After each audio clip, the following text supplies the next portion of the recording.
ലഹരിവേട്ട 2 കോടി രൂപയുടെ നിരോധിത ലഹരി ഉൽപ്പന്നങ്ങളും കഞ്ചാവുമാണ് പിടികൂടിയത്. കർണാടക രജിസ്ട്രേഷനിലുള്ള ലോറിയിൽ കൊണ്ടുവന്ന ലഹരി വസ്തുക്കൾ ഡാൻസ് ഓഫ് ടീം പിടികൂടി.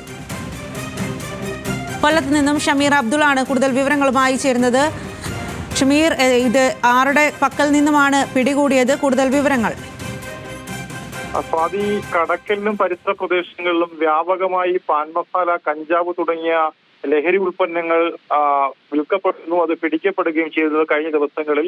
ഇതിന്റെ അടിസ്ഥാനത്തിൽ ഇതിന്റെ ഒരു മൊത്ത വ്യാപാരിയെ ഡാൻസ് ഓഫ് ടീം തിരിച്ചറിയുകയും അങ്ങനെ ഈ വാഹനത്തിൽ ഇത്തരത്തിൽ ഏതാണ്ട് 2 കോടിയിലധികം രൂപ വില വരുന്ന പാൻ മസാല ശേഖരങ്ങൾ വരുന്നു എന്നൊരു രഹസ്യവിവരം ആ ഡാൻസ് ഓഫ് ടീമിന് ലഭിച്ചു. അങ്ങനെ ചടയമംഗലത്ത് വെച്ച ഈ വാഹനത്തിന് പോലീസും ഡാൻസ് ഓഫ് ടീമും ചേർന്ന് കൈകാണിച്ചെങ്കിലും ഈ വാഹനം നിർത്താതെ പോവുകയായിരുന്നു. അങ്ങനെ പിന്തുടർന്നാണ് ഈ വാഹനത്തെ പിടികൂടിയത്. പക്ഷേ ആ വാഹനത്തെ പിടികൂടിയ ആദ്യഘട്ടത്തിൽ പോലീസ് പരിശോധിക്കുമ്പോൾ ഇതിൽ വാട്ടർ പ്യൂരിഫയർ നിറച്ച വാഹനമാണ് പിടികൂടിയത്. പക്ഷേ വാട്ടർ പ്യൂരിഫയർ ഓരോന്നായി പുറത്തേക്ക് ഇറക്കിയപ്പോഴാണ് ഇതിനുള്ളിൽ വ്യാപകമായി, അതായത് ഏതാണ്ട് 2 കോടിയിലധികം രൂപയുടെ കഞ്ചാവും പാൻ മസാല ശേഖരവും ഉണ്ട് എന്നാണ് പോലീസ് പറയുന്നത്.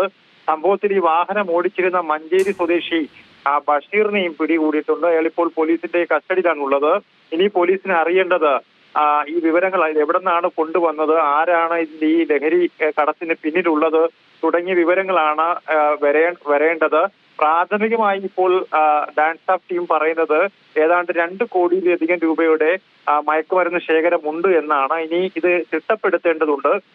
ആ നടപടിക്രമങ്ങളാണ് ഇപ്പോൾ പുരോഗമിക്കുന്നത്. സ്വാതി. ശരി ഷമീർ.